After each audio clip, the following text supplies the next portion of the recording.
Muy buenas tardes, quiero darle la más cordial bienvenida a nuestro quinto y último conversatorio de la exposición Nuestra Naturaleza, organizada por la Fundación Telefónica Movistar Chile, en conjunto con Bosque Frío y patrocinada por la Universidad Austral de Chile, Chile Consentido y Cuarto Digital.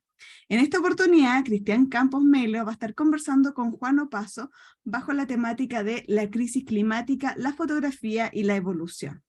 En esta oportunidad, Juan Opaso es licenciado en Ciencias Biológicas. No, en esta oportunidad me refiero a que él es licenciado en Ciencias Biológicas y doctor en Ciencias Biológicas con mención en Ecología de la Universidad Católica de Chile. Es profesor titular del Instituto de Ciencias Ambientales y Evolutivas de la Universidad Austral de Chile y además es investigador adjunto del Núcleo Milenio de Enfermedades Asociadas a Canales Iónicos. Los dejo para que conversen. Ahí estamos, ¿cómo estás, Dominique? Muchas gracias, Juan, un gusto verte, gracias por la presentación. Juan, un placer verte nuevamente aquí desde el sur de Chile, desde Valdivia. Hola Cristian, muchas gracias. También un placer verte nuevamente y agradecerte nuevamente la invitación a participar en este espacio. Para nosotros es súper interesante encontrarnos en este contexto porque, a ver, les cuento, lo que pasa es que a Juan yo lo conocí a través de Milton Jiménez. Milton Jiménez es un tremendo científico, pero también un gran fotógrafo, con el cual yo comparto créditos en esta exposición, y en el marco de esta exposición se hace este conversatorio que se llama Nuestra Naturaleza, y que ustedes pueden visitar en la página de Fundación Telefónica, que es fundaciontelefónica.cl, exposición fotográfica. Y bueno, por medio de Milton conocí a Juan, como les decía, y nosotros con Juan hemos salido alguna vez también a hacer fotografía. Ahí hay algo que nos une, el amor por la ciencia, por la divulgación, pero también por la foto. Y desde ahí, tú sin ser un fotógrafo profesional, ni mucho menos, de hecho es súper interesante tu approach hacia la fotografía. Ya vamos a entrar en el tema de la evolución, pero entender también ¿cómo es tu approach a la fotografía o a la ciencia desde la fotografía, entendiendo que tú no eres profesional ni tampoco andáis con una cámara profesional, tú haces fotografías con el teléfono y eso es muy interesante también. Hay una mirada muy científica de retratar todos los fenómenos que ocurren a tu alrededor, ¿no? Sí, en realidad mi aproximación es distinta en el sentido que yo no tengo formación fotográfica, no tengo cámara fotográfica, pero en realidad me gusta mucho la naturaleza por mi formación, en el fondo por lo que a mí me apasiona en términos profesionales, también académicos. Entonces, en realidad mi filosofía es caminar y mostrar en el sentido de que cualquier persona lo podría hacer. Basta tener un celular. Yo tengo un celular común y corriente, no es de alta gama ni nada, pero trato de sacar las mejores fotos posibles a lo que voy observando en mis caminatas por Valdivia, en el fondo. Oye, igual, pero es súper interesante porque tus fotos son muy buenas. O sea, hay una mirada que es muy particular también. Porque uno siempre tiende a creer que el científico, y pasa mucho, pues los científicos tienen una mirada súper objetiva de lo que están retratando, muy científica, ojalá lo más perfecto posible, pero sí hay una mirada que tiende también a una cosa más bien artística, jugar ahí también con la composición. Eso es súper interesante. De hecho, quienes quieran conocer tu fotografía, está tu Instagram, ¿no? Sí, pues en mi Que no sé Instagram si es está abierto. abierto, sí es Ajá, abierto, es opasolab, ajá. @opasolab y es abierto. Y sí, en realidad con esa filosofía lo que siempre he tratado de hacer es tener el celular con una buena cámara. Y en ese sentido, Milton Jiménez, que es bien fotógrafo, me ha siempre ayudado y asesorado en hacer las comparaciones entre los celulares cuando lo cambio para tener el mejor arreglo entre una buena cámara y un buen precio. Bueno, así que bueno, definitivamente el fotógrafo no lo hace en la cámara, sino el ojo. Así que la invitación es no a limitarse en hacer fotografías, atrévanse, da lo mismo si tienen una cámara chica, grande, un celular de la marca que sea. La cuestión es observar y aprender a mirar las cosas Claro. con esa curiosidad científica, que es lo que también ha llevado y motiva tu vida de alguna manera. Como les comentaba, esa aproximación que hemos tenido con Juan hacia la fotografía ha sido muy interesante, pero yo también a través tuyo he ido entendiendo un poco el tema de la evolución. Grande fue mi sorpresa este año también, cuando supe que tú habías lanzado un libro hace muy poquito que se llama Evolución. Un libro que, bueno, por lo demás me costó bastante encontrar, que está acá. Creo que tiene una alta demanda, no sé si se alcanza a ver por ahí. Sí, sí, se ve súper bien. Este es un libro de Ediciones Universidad Austral de Chile, un libro que, a ver, viene a llenar un espacio en mi vida que yo creía que no se iba a poder llenar. Que tiene que El- ver con entender un poco la evolución. Ay, voy a contar algo muy breve para no tomarme todo el rato el micrófono, pero yo hace unos años atrás tuve la suerte, Juan, de ir a Islas Galápagos. Galápagos, wow. para los que les gusta este tema, es como ir a misa, digamos, digo yo. Es como no sé, el Vaticano, no lo sé. Es un lugar donde parte mucho de parte mucho de la reflexión evolutiva, parte ahí, es un lugar que está ligado profundamente a Darwin y a sus escritos y a todo lo que él postuló. Y claro, ir para allá, siento que me faltó mucho contexto cuando llegué a ese lugar. Si bien entendía un poco lo que era la evolución, la selección natural de las especies, etcétera, faltó mucho contexto. Allá en el lugar fui entendiendo y fui aprendiendo muchas cosas, qué es lo que ocurría en este lugar y por qué inspiró tanto a Darwin para hacer sus teorías, etcétera, o formular sus hipótesis. Y hoy en día este libro, que se llama Evolución, un presente continuo, viene a llenar esos espacios, como digo yo, los espacios respecto a qué es la evolución, por qué es importante entender la evolución, que aparentemente no es algo que podamos deducir, es algo que es necesario pensarlo y integrarlo para entender cómo son los procesos y los fenómenos que estamos viviendo hoy en día. Así que quiero partir esta conversación preguntándote, ¿qué es evolución? Bueno, a ver, lo del libro es algo que se viene gestando hace mucho tiempo. Yo doy el Mm, curso de evolución de pregrado acá mm, para los que estudian licenciatura en ciencias biológicas. Y la verdad es que yo me di cuenta que, como tú dices, faltaba ese espacio incluso para los científicos, ¿no?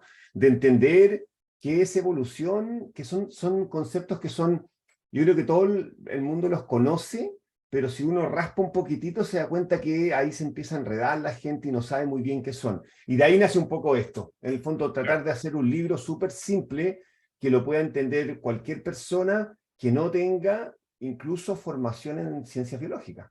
Ese es un Ujú. poco el objetivo de este libro. Y Perdón, respecto, pero te habían llegado muchas preguntas en algún minuto, como que la gente te preguntaba muchas cosas al respecto, ¿no?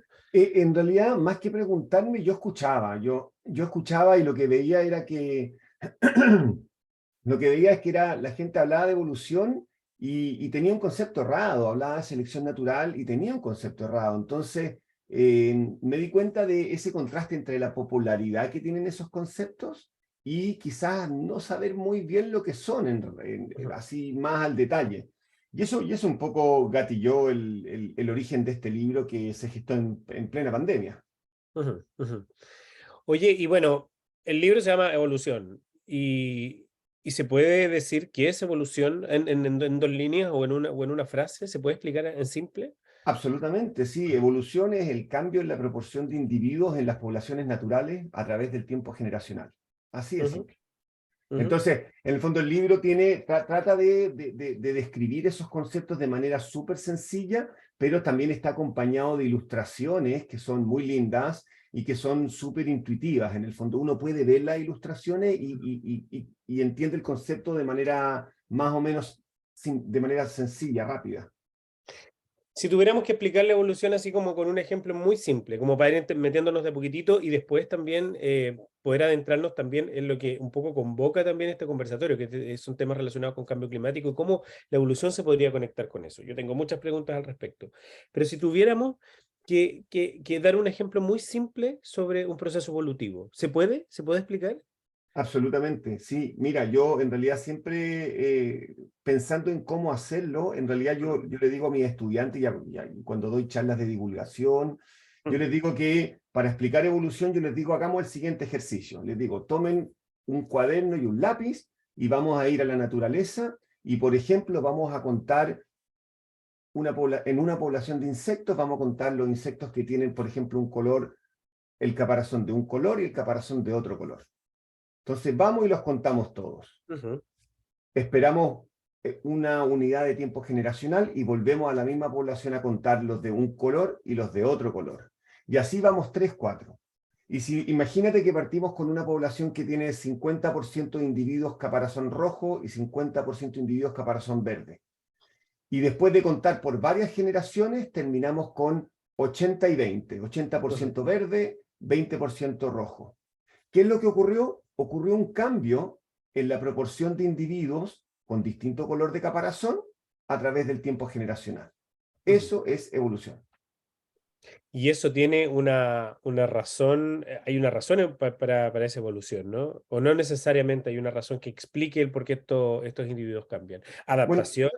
Bueno, eso es una súper buena pregunta, porque en el libro está puesto de esa manera. En el fondo, yo muestro lo que es evolución, y en el capítulo siguiente pregunto, en el fondo, cuál es el mecanismo por qué ocurrió este cambio de 50% y 50% a 80 y 20.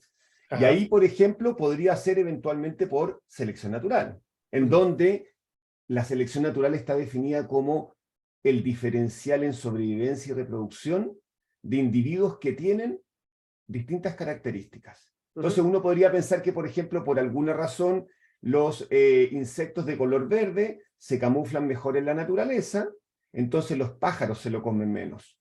Mientras que los de caparazón roja son más vistosos y son más depredados por las aves, entonces sobreviven menos y se reproducen menos. Tú das el ejemplo súper interesante. Bueno, comentan lo mismo haciendo el símil con los ratones. Los ratones blancos versus los Sí, ratones negros. Y que los ratones negros, obviamente, la proporción de ratones negros aumenta a medida que avanzan las generaciones. Y esto es claro, porque probablemente, efectivamente, los blancos son más fáciles de cazar, digamos, claro. en la noche, digamos. Entonces no tienen menos opciones de sobrevivir, así que no les queda más que adaptarse. ¿Eso es lo correcto? En el fondo, no es que les quede más que adaptarse, lo que Ah, ocurre es que, en el fondo, los ratones blancos, ujú, dado que los ratones son nocturnos, la mayoría de los ratones son nocturnos, los blancos son más conspicuos a ujú, sus depredadores. ah, Entonces, simplemente por esa diferencia de característica, algunos sobreviven y se reproducen más que otros. ajá, Y eso es selección natural. Ese diferencial, esa diferencia en sobrevivencia y reproducción debido a alguna característica. En este caso, el color del pelaje. Los negros se ven menos, son menos cazados, entonces sobreviven más y se reproducen más. ujú, Mientras que los blancos son más conspicuos a sus depredadores, entonces son más cazados y sobreviven menos ujú. y se reproducen menos. Y ese es el diferencial de sobrevivencia y reproducción por esta característica en particular que doy como ejemplo en el libro. Volvemos al caso Galápagos. Se estudia tanto Galápagos porque son una serie de islas que están una al lado de la otra. Esto es en Ecuador, que están de alguna forma bastante aisladas, y hay varias especies que generaron características muy particulares a la zona donde viven. Pero lo interesante es que, por ejemplo, hay iguanas, hay tortugas, que son las típicas, pero lo Claro, interesante es que entre los pinzones, que lo estudió mucho Darwin también, entre una isla y otra tienen características, y las que están al lado, digamos, o sea, que claro. están ahí, que se ven de un lado a otro, generaron características físicas muy particulares. Ese es como un caso extremo de evolución o de selección natural. ¿Cómo se explica? Bueno, eso es súper interesante porque cuando Darwin llegó a las Islas Galápagos, yo no me acuerdo si era el gobernador que estaba en ese momento allá, le hizo Ujú, una observación bien aguda a Darwin, y ahí Darwin, uno de los tantos clics que tuvo Darwin, ¿no? Pero le dijo que él podía distinguir las tortugas, podía decirle a Darwin de qué isla era cada una de las tortugas porque era ujú. capaz de distinguirlas. Ajá. Entonces, fue súper interesante porque hizo un clic en el sentido de que, ¿qué es lo que ocurrió ahí? En el fondo hay distintas islas que tienen distintas poblaciones que estaban aisladas unas de otras. Claro. En el fondo, y si tú dejas dos poblaciones aisladas una de otra, y eso esperas un tiempo suficientemente largo, eso termina en un evento de especiación, como le llamamos nosotros, Ujú. de origen de nuevas especies. Y eso también está en el libro ejemplificado con lagartijas. Ajá. Pero el punto es ese, en el fondo, el ejemplo del libro es una población de lagartijas y que ocurre un terremoto, algo que para nosotros es bien familiar, y que imagínate que desvía el curso de un río y que ahora esta población queda dividida en dos. Y las lagartijas no pueden pasar de un lado para otro porque es muy ancho el río. Ujú. Si uno proyecta eso en el tiempo, ambas subpoblaciones empiezan a acumular diferencias de manera independiente. Y si eso uno lo proyecta en el tiempo, ya después las lagartijas no se van a reconocer como partners reproductivos. Y no se van a reproducir, y ya cuando tienen esa barrera a la reproducción, uno ya las empieza a reconocer como especies distintas. Y si lo llevamos al símil del ser humano o el humano como lo conocemos hoy en día, eso es lo que puede haber generado también la diferencia entre, no sé, pues el Homo sapiens y, no sé, porque sabemos que hay varias especies que Sí, convivieron juntos, digamos, previo sí, al humano que conocemos hoy en día. Hay unos que prosperaron y otros no. No es que haya sido una cuestión lineal, que partió del claro, chimpancé y terminó en el hombre que conocemos hoy en día. Eso exacto. tiene que ver también por una cuestión territorial de espacio o por capacidades físicas. ¿Por qué? ¿Por qué razón?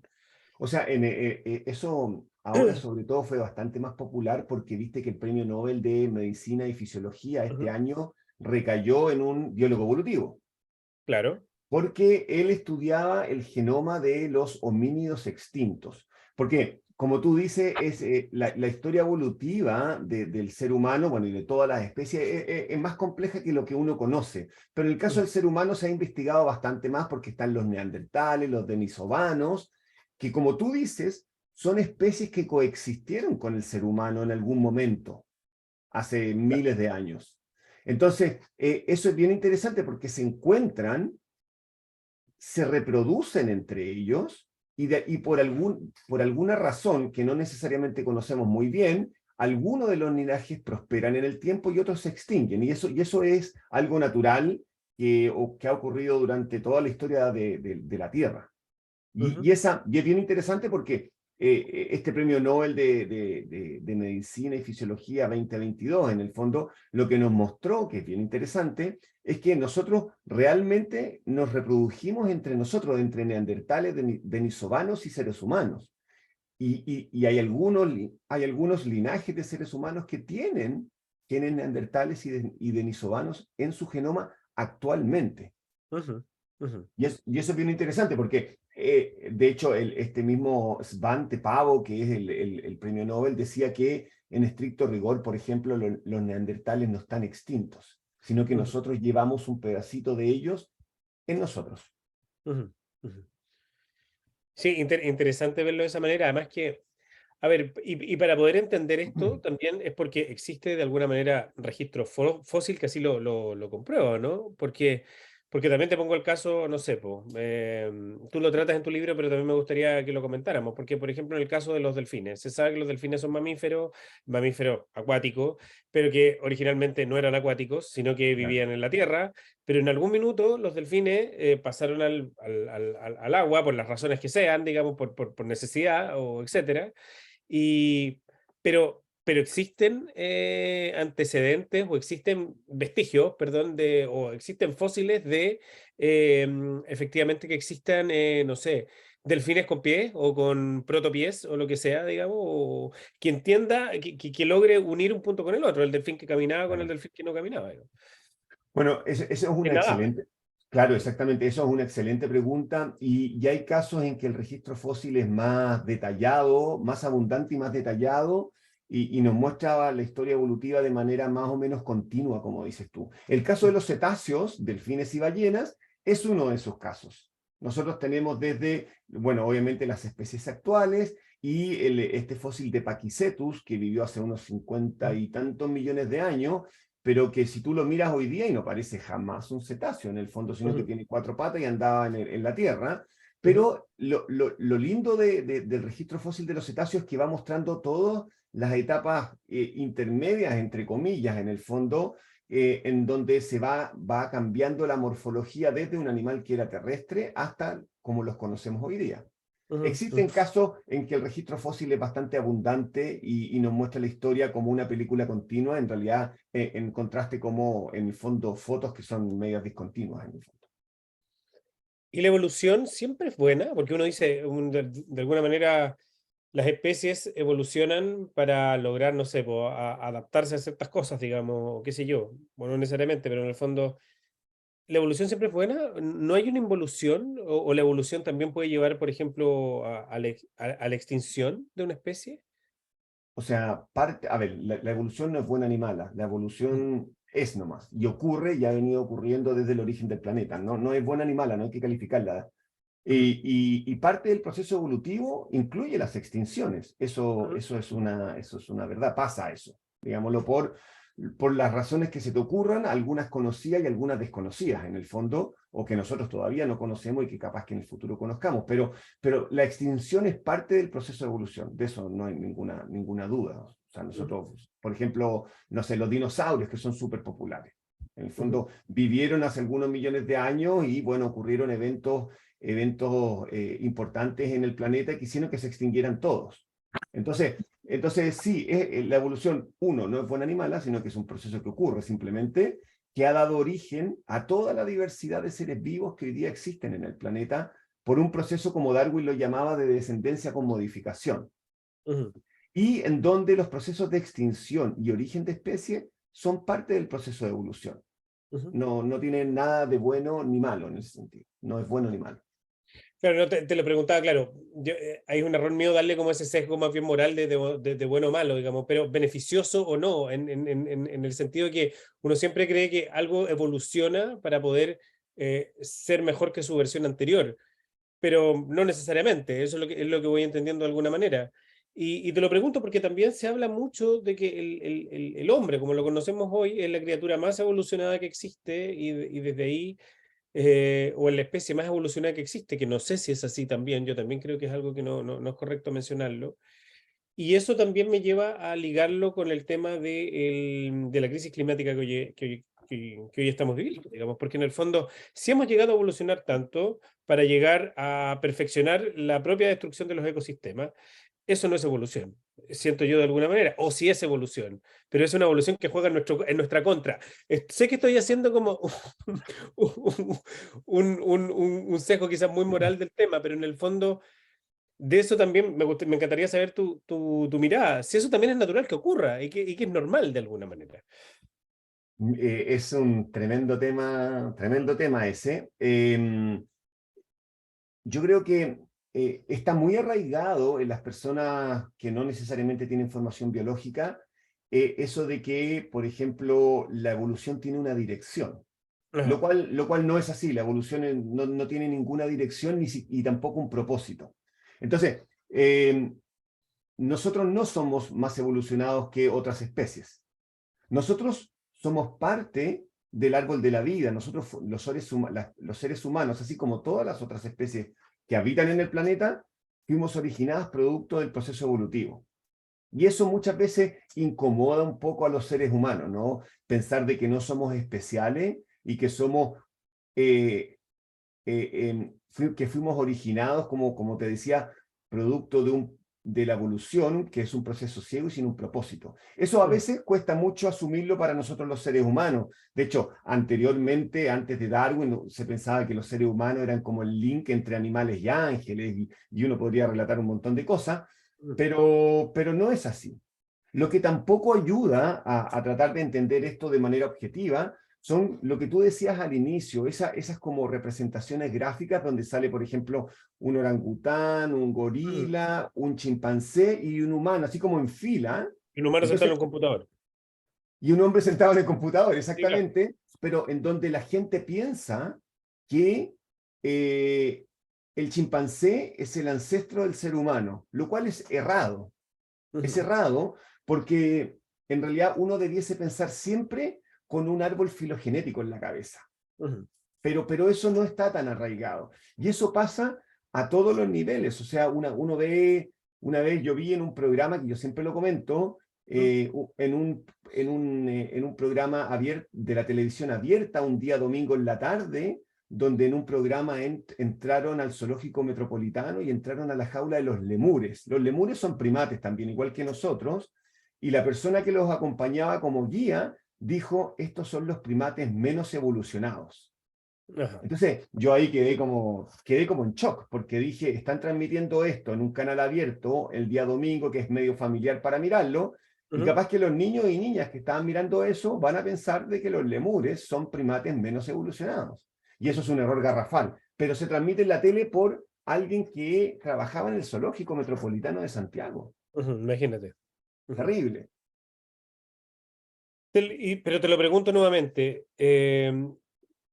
Nosotros como especie entiendo que no hay un propósito ni un fin en la evolución. Simplemente No, es y funciona así porque es como nosotros tenemos que... Porque es la naturaleza en definitiva, digamos. exactamente. ¿Cómo tú has reflexionado para conectar nuestra naturaleza con el proceso, no sé, destructivo de nuestros ecosistemas? Entendiendo que, claro, a mí vuelvo a lo mismo. Yo cuando, y perdón, y te pido que cualquier cosa tú también me lo corrijas Ujú. porque a mí soy un gran interesado en el tema evolutivo, pero experto ni mucho menos, digamos. O sea, pero claro, yo viendo el tema de Galápagos, claramente hay especies ahí que generaron ciertas adaptaciones para poder sobrevivir en un espacio que era Claro. complicado, que era difícil, etcétera.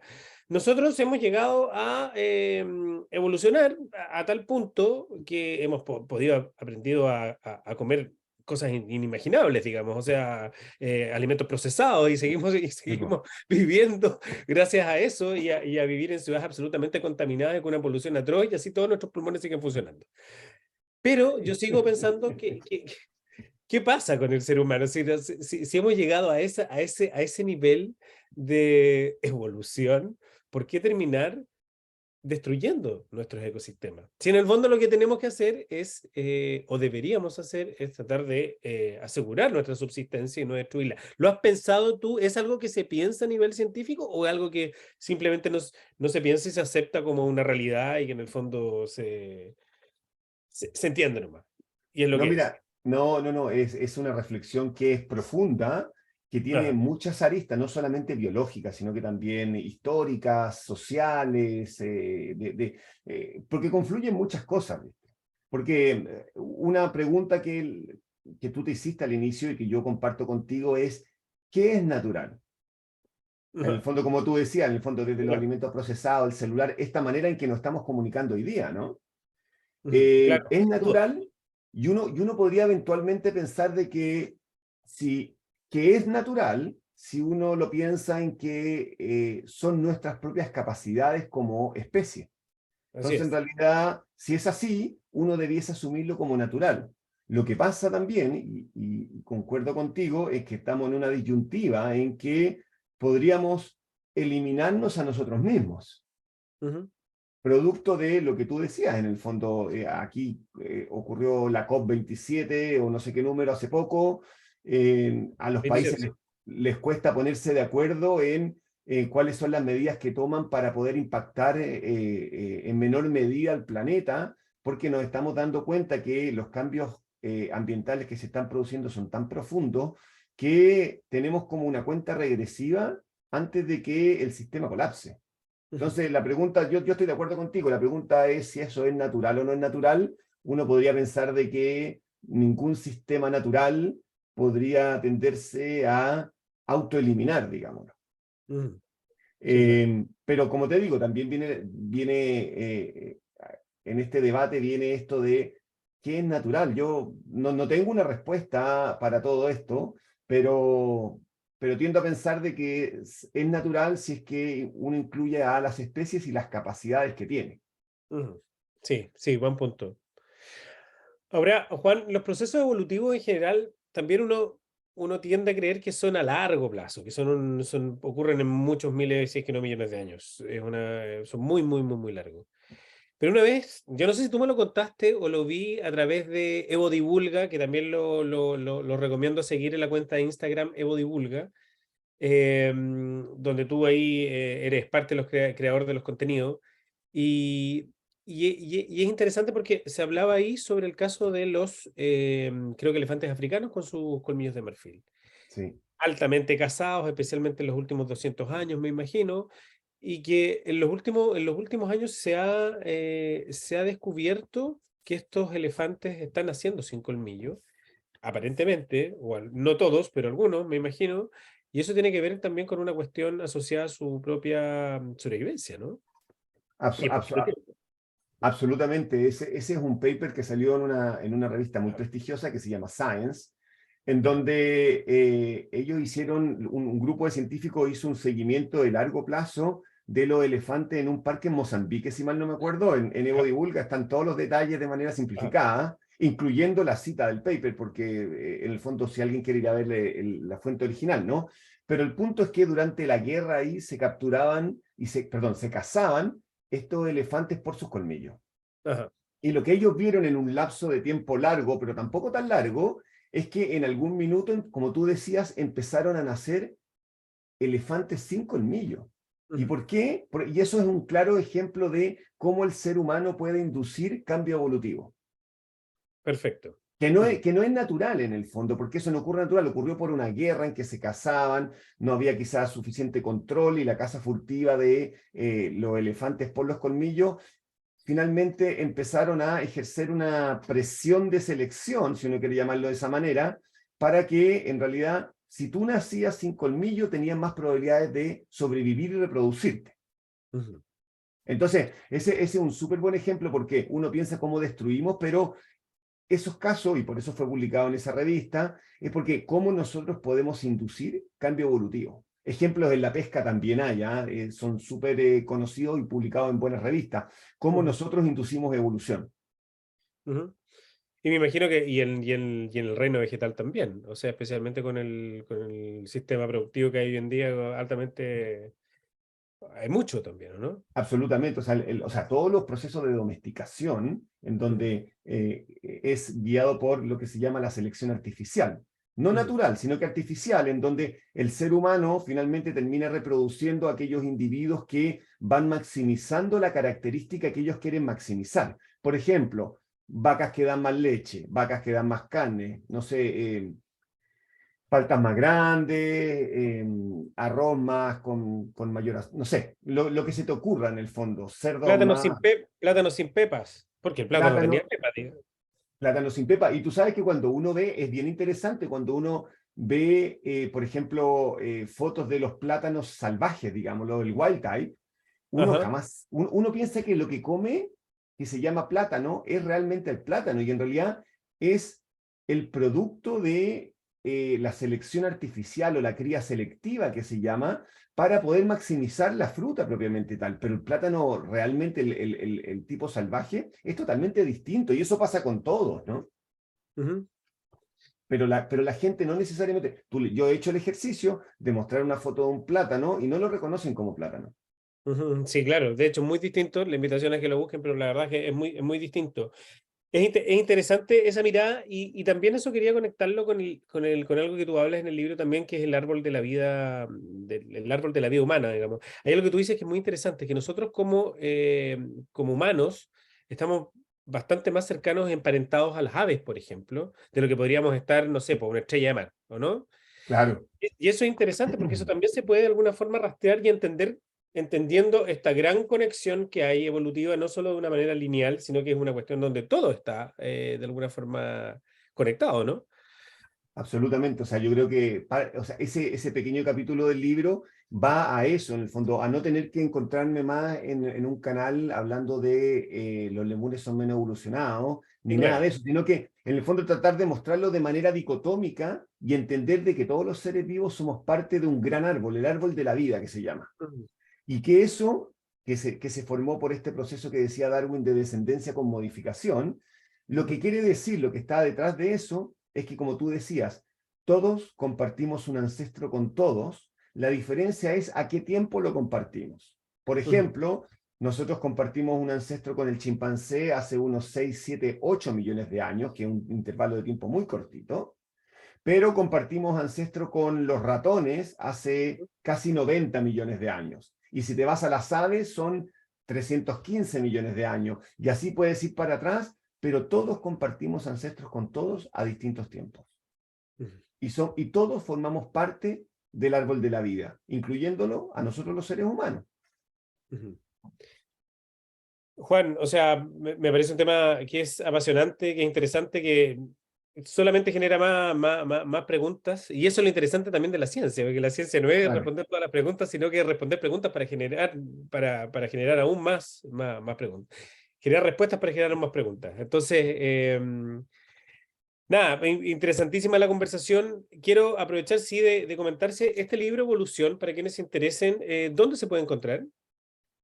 Mira, se puede encontrar en Busca Libre, se puede Ajá. encontrar en la página de Ediciones Swatch y Ajá. también está en Amazon en la versión electrónica. Ajá, Quienes, perfecto. quienes no quieran tener el papel en el fondo, en Amazon está en versión electrónica, en versión Kindle. Evolución, un presente continuo de Juan Opazo. La invitación es a que lo consigan. Y Juan, si tú tuvieras que recomendar algo más para leer con respecto al tema evolución o adentrarse también en este tema, o alguna película o algo que fuera interesante también examinar. Mira, ¿sabes qué? Hay un libro que se llama Tu pez interior, Your Ujú. Inner Fish, que se llama, en inglés, el título original es en inglés, de Neil Shavin, que es un científico de la Universidad de Chicago, que tiene todo un libro y asociado a un montón de documentales en alta definición que te cuentan de manera súper didáctica cuál es tu pez interior. Y la metáfora que está detrás del pez interior es, en el fondo, cuáles son los rasgos que nosotros los seres humanos hemos heredado de nuestros ancestros. En el fondo, que alguna vez fuimos pez, que nuestros ancestros provenimos de algo que era acuático, por ejemplo, y nosotros ya somos terrestres, pero todavía tenemos características que muestran que provenimos de un ancestro que era muy distinto a nosotros. Los invito a mirar eso, Your Inner Fish, búsquenlo en Google, se van a encontrar con un montón de documentales súper didácticos, y si tienen la oportunidad de comprar el libro, se llama Tu pez interior o Your Inner Fish, se los recomiendo a ojos cerrados. Perfecto, tremenda recomendación, tremenda conversación. Juan, siempre es un placer hablar contigo, compartir. Eres muy generoso con tus conocimientos, así que solo esperar que, nada, porque este libro siga creciendo y llegue más y sigamos evangelizando sobre evolución. Más Eso es lo que semana. hay, eso es lo que hay que hacer, evangelizar sobre Ay, evolución es súper necesario. sí, claro. Y bueno, y de nuevo te agradezco la invitación. Yo creo que estos espacios de conversación son súper necesarios, en donde uno hace la bajada, digámoslo, de lo que ocurre aquí en las universidades, en los laboratorios, de manera súper técnica, para que todo el mundo pueda tener acceso. Sacar la ciencia a la calle, que es lo más Así está, importante, tal cual. importantísimo. Perfecto. Dominique, Muchas gracias a los dos, a Cristian, a Juan, por haber participado en este conversatorio. Se hace la invitación a todas las personas que los vayan a seguir en sus redes sociales. Ahí abajo en la cajita de la descripción se las vamos a dejar para que también tengan acceso al libro de Juan, lo puedan ver, y también hacer la invitación a que conozcan sus redes sociales porque están llenas de fotografías relacionadas con la naturaleza, también con información acerca de lo que se conversó hoy día, y también se hace la invitación a que puedan seguir viendo el resto de los conversatorios que han ido ocurriendo durante los meses anteriores, para que así también siempre sigamos en esta sintonía de hablar sobre, por ejemplo, en este caso hablamos de evolución, la vez pasada hablamos sobre los recursos del agua, sobre la implicancia que tiene nuestro ecosistema, y así con el resto de temas que están muy interesantes y ligados a lo que nos convoca en esta ocasión, que es nuestra naturaleza. Así que muchas gracias a los dos por haber compartido con nosotros esta tarde, y que tengan un muy buen día. Muchas gracias gracias. Juan, gracias Dominique, que estén Que estén bien. muy Chau, bien. chau. Hasta Cuídense. luego. Chau, Chao, chau. chao. Gracias.